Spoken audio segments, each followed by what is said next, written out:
नमस्कार, मी Savita. Cooking time मराठीमध्ये सर्वांचे मनापासून स्वागत. आज आपण अर्धा किलो विकतच्या बेसन पिठापासून दाणेदार बेसन लाडू तयार करणार आहोत. बेसन लाडू तयार करताना तुपाचं अचूक प्रमाण तुम्हाला मी सांगितलेलं आहे, जेणेकरून तुमचे तयार होणारे बेसन लाडू अजिबात न रेलणारे तयार होतील. सोबतच बेसन लाडूचं पीठ भाजण्यासाठी खूप साऱ्या टिप्स सांगितलेल्या आहेत, जेणेकरून लाडू खाताना दाताला किंवा टाळ्याला चिकटणार नाही. तर लाडू पहा, गोल गरगरीत असे तयार झालेले आहेत. अगदी सहज सोपं प्रमाण तुम्हाला मी सांगितलेलं आहे. आजची रेसिपी जर का तुम्हाला आवडली तर चॅनलला सबस्क्राईब नक्की करा व रेसिपीला एक लाईक जरूर करा. बेसन लाडू बनवण्यासाठी सगळ्यात अगोदर इथं मी अर्धा किलो बेसन पीठ घेतलेलं आहे. बेसन पीठ घेताना हे मी पॅकेटमधलंच घेतलेलं आहे व न चाळताच बेसन पीठ घेतलेलं आहे. आता इथं आपण एक वाटी सेट करणार आहोत व सर्व साहित्य आपण याच वाटीने घेणार आहोत. आता या वाटीमध्ये आपल्याला सुरुवातीला बेसन पीठ भरायचं आहे. तर इथं मी तुम्हाला व्हिडिओमध्ये दाखवलं आहे की बेसन पीठ कसं भरायचं. अगदी हलक्या हाताने आपल्याला या वाटीमध्ये बेसन पीठ भरून घ्यायचं आहे व सपाट वाटी भरून घ्यायची आहे, म्हणजे तुमचं घेतलेलं प्रमाण अजिबात चुकणार नाही. अगदी अचूक लाडू तुमचे तयार होतील. तर इथं मी एकूण 4 वाट्या इतकं बेसन पीठ घेतलेलं आहे व सोबतच हे बेसन पीठ मी चाळून न घेताच घेतलेलं आहे. वाट्या मोजून झाल्यानंतर तुम्ही बेसन पीठ चाळून घेऊ शकता. यानंतर आता लाडूसाठी तुपाचं प्रमाण अतिशय महत्त्वाचं आहे. तर त्यासाठी इथं मी पाऊण वाटी व वरती थोडंसं साजूक तूप घेतलेलं आहे. तर इथं तुम्हाला दिसत असेल, तूप घेताना मी घट्ट तूप घेतलेलं आहे. पातळ झालेलं तूप आपल्याला लाडूसाठी घ्यायचं नाही, तर घट्ट असं तूप घ्यायचं आहे. आता आपण बेसन लाडूचं पीठ भाजून घेणार आहोत. तर आता इथं मी गॅसवरती जाड बुडाची कढई ठेवली आहे. कढई आपल्याला थोडीशी मोठी घ्यायची आहे व जाड तळाची घ्यायची आहे. सुरुवातीला कढईमध्ये आपल्याला 1 चमचा साजूक तूप घालायचं आहे. तूप छान कडकडीत गरम झालं की आपण यामध्ये 2 टेबलस्पून बारीक रवा घालणार आहोत. बारीक रवा घातल्यामुळे काय होतं, आपले लाडू छान दाणेदार रवाळ असे तयार होतात. तुम्ही 4 चमचे रवा घातला तरीही चालेल, लाडू छानच होतील. आता हा रवा आपल्याला मिनिटभरासाठी भाजून घ्यायचा आहे, अगदी लाल बुंद करायचा नाही. आता आपण जे बेसन पीठ मोजून घेतलेलं आहे ते या कढईमध्ये घालायचं आहे. गॅसची फ्लेम आपल्याला बारीक ठेवायची आहे सुरुवातीपासून शेवटपर्यंत.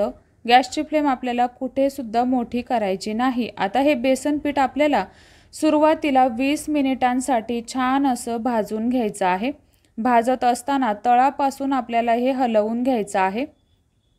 तर इथे पहा, बेसन पिठाचा तुम्हाला छान असा रंग बदललेला दिसत असेल. खमंग असं हे बेसन पीठ आपलं भाजून झालेलं आहे. आता आपण यामध्ये घेतलेलं तूप ॲड करणार आहोत. तर तूप घालताना सुरुवातीला इथं मी 4 चमचे इतकं तूप घातलं. सुरुवातीला जर का खूप जास्त तुम्ही तूप घातलं तर बेसन पीठ हलवताना हाताला जड जाईल, त्यासाठी लागेल तसं आपल्याला यामध्ये तूप घालायचं आहे. 4 चमचे तूप घातल्यानंतर हे बेसन पीठ जवळपास मी 6 ते 7 मिनिटांसाठी भाजून घेतलेलं आहे. तर इथे पहा, बेसन पिठामध्ये अजिबात गाठी गुठळ्या झालेल्या नाहीत, कारण आपण सुरुवातीलाच बेसन पीठ 20 मिनिटांसाठी भाजून घेतलेलं आहे. आता परत मी यामध्ये 3 चमचे इतकं तूप घातलेलं आहे. तूप घातल्यानंतर परत हे बेसन पीठ आपल्याला 5 ते 6 मिनिटांसाठी छान असं भाजून घ्यायचं आहे. 5 ते 6 मिनिटांसाठी हे पीठ मी भाजून घेतल्यानंतर हे मला कोरडंच वाटत आहे. आता परत मी यामध्ये 2 टेबलस्पून तूप ॲड करणार आहे. अगदी लागेल तसं आपल्याला यामध्ये तूप ॲड करायचं आहे. जर का सुरुवातीलाच तुम्ही खूप जास्त तूप ॲड केलं तर बेसन पिठामध्ये तूप किती घालायचं याचा आपल्याला अंदाज येणार नाही. त्यासाठी अगदी लागेल तसं आपल्याला यामध्ये तूप घालायचं आहे. तर इथं मी घेतलेल्या तुपापैकी सगळं तूप वापरलेलं आहे. आता इथे पहा, मी परत 2 चमचे तूप घेतलेलं आहे. जेवढं आपण तूप घेतलेलं होतं तेवढं तूप मी यामध्ये ॲड केलं. आता परत मी इथं 2 चमचे तूप घेतलेलं आहे. घेतलेलं तूपसुद्धा मी यामध्ये घातलं. तूप घातल्यानंतर हे बेसन पीठ जवळपास मी 6 ते 7 मिनिटांसाठी भाजून घेतलं. आता यानंतर इथे पहा, आपलं पीठ ओलसर दिसू लागलेलं आहे व यामध्ये थोड्याशा मोठ्या गाठी तयार होतात. आता इथून पुढे समजायचं आपलं बेसन पीठ भाजत आलेलं आहे. हे बेसन पीठ हलवताना हाताला खूप जास्त जड लागत असेल तर यामध्ये आपल्याला 1 ते 1.5 चमचा साजूक तूप घालायचं आहे। यापेक्षा जास्त तूप आपल्याला यामध्ये घालायचं नाही। जर का यापेक्षा तूप तुम्ही जास्त घातलं तर बेसन पीठ पातळ होण्याची शक्यता असते। तर इथे पहा आपल्या पिठाने व्यवस्थित असं तूप सोडलेलं आहे। पीठ छान असं हलवताना हाताला हलकं जाणवत आहे, तर समजायचं यामध्ये आपल्याला अजिबात तूप घालायचं नाही व कढईमध्ये अशा पद्धतीने पसरवून पाहायचं, जेणेकरून आपल्याला तुपाचा अंदाज येईल। आता आपलं बेसन पीठ भाजतच आलेलं आहे। या अगोदर आपल्याला यामध्ये 2 ते 3 चमचे पाणी घालायचं आहे। पाण्याचा हबका मारायचा आहे। याने काय होतं, बेसन पीठ छान असं हलकं होतं व आपले तयार होणारे बेसन लाडू दाणेदार असे रवाळ तयार होतात। त्यासाठी ही स्टेप करणं गरजेचं आहे। पाणी घातल्यानंतर परत हे बेसन पीठ जवळपास मी 6 मिनिटांसाठी भाजून घेतलं। यापेक्षा जास्त बेसन पीठ आपल्याला भाजायचं नाही, तर आपल्या लाडूच्या पिठाला रंग पहा काय सुंदर आलेला आहे व आपल्या पिठाने परत तूप सोडलेलं आहे। आता समजायचं आपलं बेसन पीठ भाजून रेडी आहे। आता हे आपल्याला एका ताटामध्ये काढून घ्यायचं आहे। तर इथे पहा अशा पद्धतीचं लाडूचं पीठ दिसत आहे। आता हे पीठ मी ताटामध्ये काढून घेतल्यानंतर हे आपल्याला रूम टेम्परेचरवरती थंड करून घ्यायचं आहे। फ्रीजमध्ये ठेवायचं नाही। तुम्हाला जर का खूप जास्त घाई असेल तर तुम्ही पंख्याखाली ठेवलं तरीही चालेल। आता हे पीठ ताटामध्ये काढल्यानंतर 1 तासाभरासाठी मी थंड करून घेतलेलं आहे। तर इथे पहा जवळपास 1 ते सव्वा तासाने हे पीठ छान असं थंड झालेलं आहे। आता आपल्याला यामध्ये पिठी साखर घालायची आहे। तर आता आपण ज्या वाटीने बेसन पीठ मोजून घेतलं त्याच वाटीने आपल्याला पिठी साखर सुद्धा घ्यायची आहे, जेणेकरून आपले लाडू गोडीला व्यवस्थित होतील।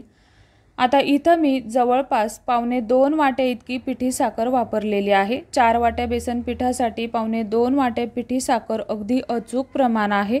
लाडू गोडीला अतिशय अचूक होतात। तर आता ही पिठी साखर मी घरीच तयार केलेली आहे। पिठी साखर घरी तयार करत असताना आपल्याला मिक्सरला व्यवस्थित अशी बारीक फिरवून घ्यायची आहे। साखरेमध्ये अजिबात कण ठेवायचे नाहीत। जर का साखरेमध्ये मोठे मोठे कण राहिले तर लाडू खाताना कचकच लागतील। यासाठी पिठी साखर मिक्सरला फिरवत असताना व्यवस्थित अशी बारीक आपल्याला फिरवून घ्यायची आहे। आता सगळी साखर यामध्ये मी मिक्स करून घेतली आहे। साखर मिक्स करत असताना व्यवस्थित अशी मिक्स करून घ्यायची आहे। साखर मिक्स केल्यानंतर आता आपल्याला आवडीप्रमाणे लाडू वळवून घ्यायचे आहेत। आता मी जे प्रमाण अर्धा किलोचं घेतलं आहे यामध्ये मोठ्या लिंबाच्या आकारा एवढे मी 33 लाडू तयार करून घेतलेले आहेत। लाडूला तुम्ही आवडीप्रमाणे वरून सुकामेवा लावू शकता। तर इथं मी पिस्त्याचे काप लावून घेणार आहे। तर लाडू पहा अतिशय सुंदर असा तयार झालेला आहे। सुरुवातीला हा लाडू थोडासा बसल्यासारखा वाटतो, कारण आपल्या हाताला उष्णता असते व उष्णतेने याचं तूप मेल्ट होतं। यासाठी हा लाडू थोडासा बसल्यासारखा थोडासा सैलसर वाटतो, पण लाडू तयार करून ठेवल्यानंतर हे आपल्याला अर्ध्या तासासाठी किंवा पाऊण तासासाठी असेच ठेवून द्यायचे आहेत, जेणेकरून व्यवस्थित असे सेट होतील। तर इथे पहा लाडू छान असे आपले सेट तयार झालेले आहेत। परत हे लाडू आपल्याला हाताने अशा पद्धतीने वळवून घ्यायचे आहेत। तर इथे पहा तयार झाला आपला गोल गरगरीत लाडू। हाताने थोडेसे वळवून घेतल्यानंतर हे लाडू आपल्याला परत अर्ध्या तासासाठी असेच ठेवून द्यायचे आहेत व नंतरच डब्यामध्ये भरून ठेवायचे आहेत। तर तयार झाले आपले बेसन लाडू। तर बेसन लाडू पहा अजिबात न रेलणारे गोल गरगरीत असे तयार झालेले आहेत व खायला अतिशय दाणेदार अगदी पेढ्यांप्रमाणे खायला लागतात। अतिशय मस्त असे हे लाडू तयार होतात। आजची रेसिपी आवडली लाईक शेअर सबस्क्राईब नक्की करा।